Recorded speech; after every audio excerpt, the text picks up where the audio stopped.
Assalamualaikum warahmatullahi wabarakatuh. Selamat datang kembali di channel cerita horor Bendy Story. Misteri perempuan dari kuburan tua.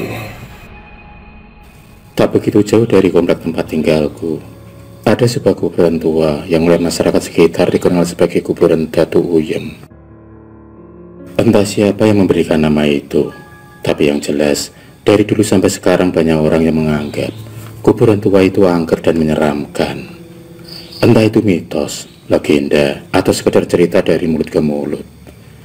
Konon di sekitar kuburan tua itu sering muncul hantu gentayangan, sehingga banyak orang yang takut melintasi tempat itu, terutama pada malam hari.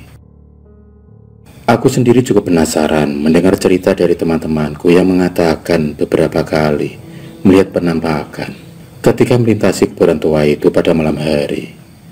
Kata mereka penampakan itu berwujud perempuan yang sering duduk di tembok semen di atas gorong-gorong di dekat kuburan tua itu. Cerita-cerita itu sama sekali tidak membuatku takut, malah timbul rasa penasaranku dan naluri keingintahuanku untuk membuktikan cerita dari teman-temanku tadi. Bukannya aku nggak punya perasaan takut, tapi justru aku akan semakin penasaran kalau belum membuktikan sendiri cerita-cerita yang agak berbau horor itu. Kebetulan malam itu aku mendapat giliran jaga di pos kampling di komplek tempat tinggalku. Seperti biasa, aku dan keenam teman jagaku memasang api unggun di depan gardu, sekedar untuk mengusir hawa sejuk yang menyelimuti malam di daerahku yang memang berhawa dingin. Malam itu aku sudah berencana untuk uji nyali membuktikan cerita seram teman-temanku tentang penampakan di kuburan tua itu. Kebetulan letak kuburan tua itu memang tidak begitu jauh dari komplek tempat tinggalku. Tepat jam 12 malam, aku permisi kepada teman-temanku. Dengan berbekal senter dan parang di tanganku, aku mulai melangkahkan kakiku menuju kuburan tua itu. Hanya butuh waktu 10 menit, aku pun sampai di tempat itu. Meski dilalui jalan beraspal, tapi suasana di kuburan tua itu sangat sepi, bahkan agak sedikit mencekam. Tidak seorang pun melintasi tempat itu. Tapi hal itu tidak mencurutkan niatku untuk membuktikan cerita teman-temanku. Aku duduk di tembok semen, di mana kata teman-temanku, penampakan itu selalu muncul. Sengaja aku tidak menghidupkan rokokku supaya tidak mengganggu keheningan malamku di tempat yang kata orang angker itu. Menit demi menit berlalu, tapi tidak ada kejadian apapun di tempat itu. Aku masih tetap sabar menunggu kemunculan sosok hantu yang sering diceritakan teman-temanku itu. Tapi sepertinya itu sia-sia saja. Hampir 2 jam aku menunggu di tempat itu, tapi apa yang aku tunggu tak kunjung muncul-muncul juga. Aku pun beranjak ke tempat itu, lalu kembali ke pos ronda. Tapi aku masih penasaran, ingin melakukan pembuktian itu di lain hari. Aku berencana melanjutkan uji nyaliku itu minggu depan, pas giliran jaga malamku. Aku tidak ingin istriku curiga dan melarangku melakukan pekerjaan nekat itu. Minggu berikutnya tepat pada jam yang sama, aku pun mulai berpetualang. Tapi kali ini aku tidak duduk di tembok semen itu. Aku sengaja agak bersembunyi. Aku berharap penampakan itu akan muncul malam itu. Terus terang, aku semakin penasaran seperti apa bentuk penampakan itu. Tapi lagi-lagi aku kecewa, karena sudah lebih 2 jam aku menunggu. Tetap saja apa yang membuat penasaran itu tidak muncul juga. Meski sudah 2 kali gagal, aku belum mau berputus asa. Aku ingin mencobanya lagi minggu depan. Seminggu telah berlalu dari pencarian keduaku. Malam itu, gerimis turun membasahi bumi. Aku jadi agak enggan melaksanakan tugas jaga malam lagi. Tapi karena posisiku sebagai ketua regu juga, terpaksa aku harus mengabaikan rintik-rintik hujan dan dinginnya malam yang terasa menusuk-nusuk tulangku.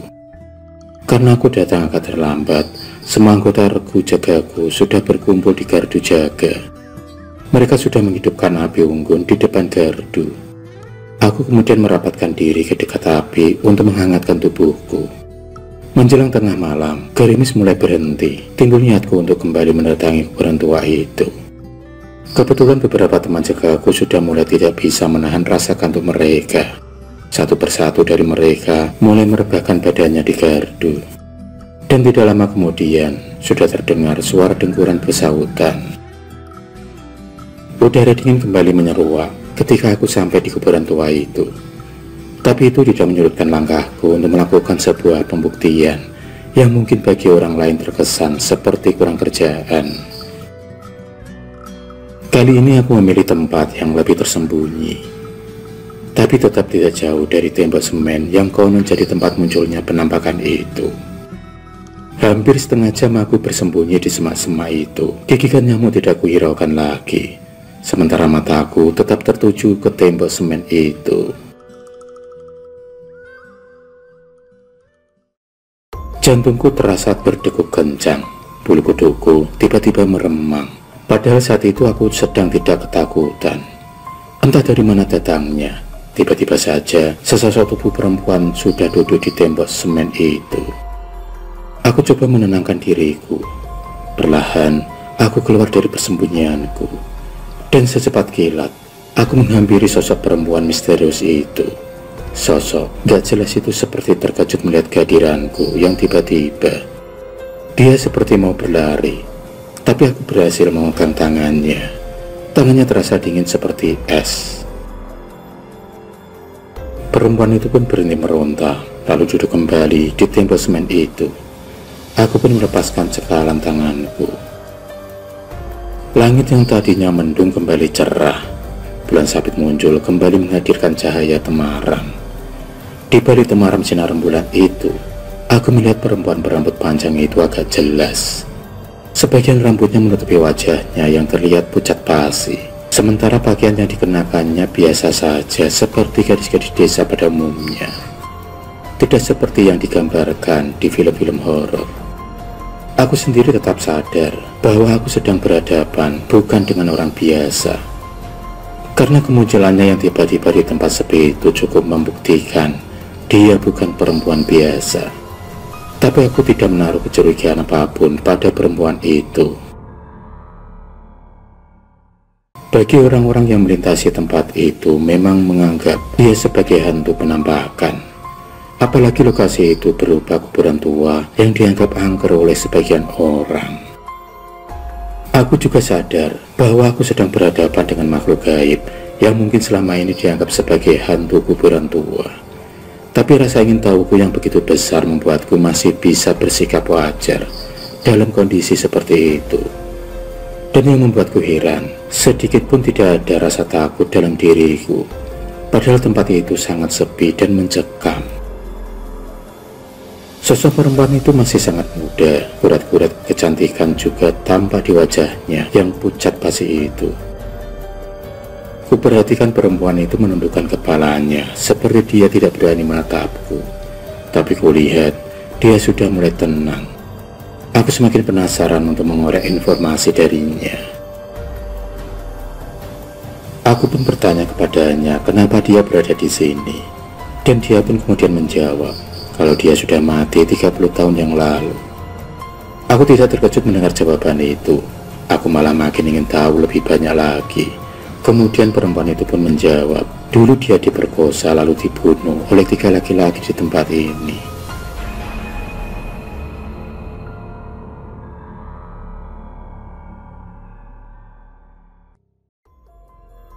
Kali ini aku terkejut mendengar jawaban dari perempuan itu. Aku membayangkan 30 tahun yang lalu kuburan ini memang sudah ada tapi nyaris tidak terawat. Semak belukar menutupi semua area perkuburan ini. Jalan di samping kuburan itu juga masih berupa jalan tanah yang jarang dilewati orang. Memang kalau ada tindakan kejahatan seksual di tempat ini, hampir dipastikan tidak akan diketahui oleh orang. Perempuan itu kemudian bercerita, waktu itu dia baru pulang dari sawah membantu ayah ibunya. Ketika melewati tempat itu, tiba-tiba 3 laki-laki menyekapnya, lalu memperkosanya. Dan karena dia teriak minta tolong, akhirnya mereka pun membunuhnya. Mereka menguburnya di bawah pohon tua itu. Perempuan itu kemudian menuju arah pohon tua, di mana sebatang pohon pinus tua berdiri di sana. Tapi sekarang pohon itu sudah ditebang orang. Tiba-tiba saja dadaku seperti tertusuk ribuan jarum tajam. Terasa sakit sekali, seolah-olah aku sedang merasakan luka yang dialami oleh perempuan muda itu. Aku pun kemudian bertanya lagi, apa sekarang dia sudah tahu siapa yang memperkosanya? Dia pun kemudian mengatakan, 2 orang di antara mereka sudah mati terbunuh sewaktu daerah ini tidak aman beberapa tahun yang lalu. Sementara seorang lagi saat ini sedang sekarat di rumah sakit setelah tertabrak mobil kemarin. Aku sendiri nggak heran dia bisa tahu semua, karena arwahnya yang selama ini bergentayangan pasti tahu kejadian di dunia nyata. Aku sedikit lega, para biadab itu sudah mendapatkan balasan atas perbuatan mereka. Perempuan itu mengatakan kalau ibunya telah meninggal beberapa tahun yang lalu. Hatiku sendiri bagai tersayat-sayat mendengar penuturan perempuan itu. Kalau saja kedua orang tua perempuan itu masih ada, ingin rasanya aku mencari kemanapun untuk mengabarkan berita menyedihkan ini. Aku hanya bisa mengusap mataku yang mulai basah. Perempuan itu terdengar menangis terisak sebelum menjawab pertanyaanku. Dia pun mengatakan dia tak bermaksud menakuti orang yang lewat di sekitar kuburan ini. Aku pun kemudian bertanya kepada perempuan itu untuk menunjukkan di mana kuburannya. Perempuan itu kemudian bangkit memegang tanganku lalu melangkahkan kakinya. Dalam keremangan cahaya, kulihat kedua kakinya seperti tidak menapak tanah. Tapi itu tidak membuatku takut. Aku mengikuti kemana perempuan itu melangkah. Tepat di bekas pohon besar yang sudah ditebang itu, perempuan itu kemudian menghentikan langkahnya. Dia kemudian melepaskan tanganku. Dia pun menunjuk tempat itu. Lalu disitulah dia dikuburkan. Aku kemudian celingkukan mencari batu yang agak besar. Setelah aku dapatkan, aku meletakkannya di tempat yang ditunjuk perempuan itu. Kemudian dengan barang yang kubawa, aku mencoba membuat sedikit gundukan tanah di tempat itu. Setelah itu aku pun mencari batu kerikil untuk menutup gundukan tanah itu. Sementara itu, perempuan itu hanya bisa berdiri seperti memperhatikan apa yang sedang aku lakukan. Selesai merapikan kuburan itu, aku beranjak ke parit yang tak jauh dari tempat itu. Airnya cukup jernih. Aku kemudian mengambil wudhu di situ, lalu kembali ke tempat perempuan itu berdiri. Kuhadapkan tubuhku ke arah kiblat, lalu kuniatkan surat gaib untuk arwah perempuan itu. Selesai surat gaib, aku pun berjongkok di depan kuburan itu dan kubacakan surat Al-Fatihah, Al-Ikhlas, dan Yasin yang memang sudah lama aku hafal karena hampir setiap malam Jumat aku membacanya. Selesai membaca ayat-ayat suci itu, tengadahkan tanganku berdoa untuk arwah perempuan itu. Perempuan itu masih berdiri di sampingku. Selesai melakukan ritual itu, aku kembali berdiri. Ku tatap kembali wajah perempuan itu. Senyumnya semakin mengembang. Aku seperti sedang melihat seorang gadis di hadapanku.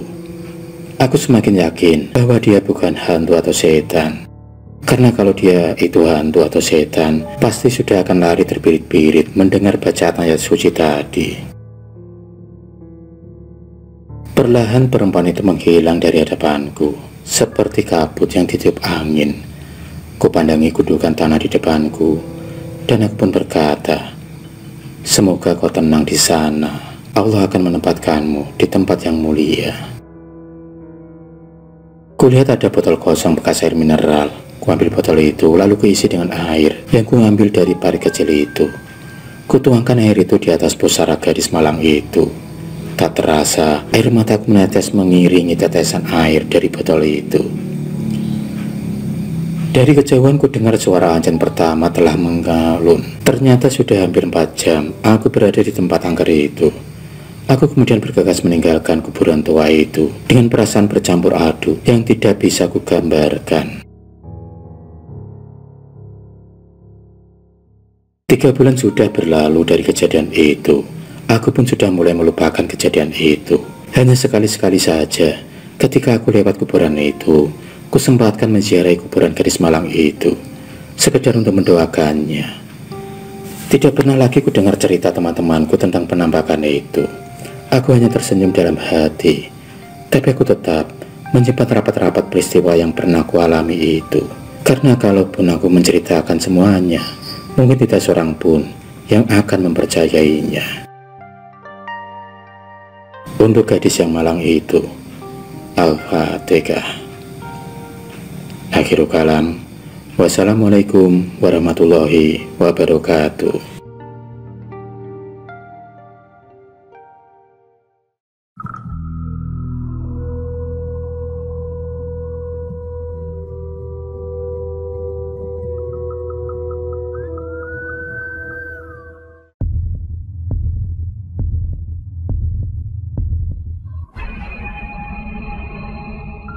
Terima kasih sudah menonton video cerita bergambar ini. Klik subscribe untuk terus mendapatkan video-video cerita bergambar selanjutnya. Semangat berkarya.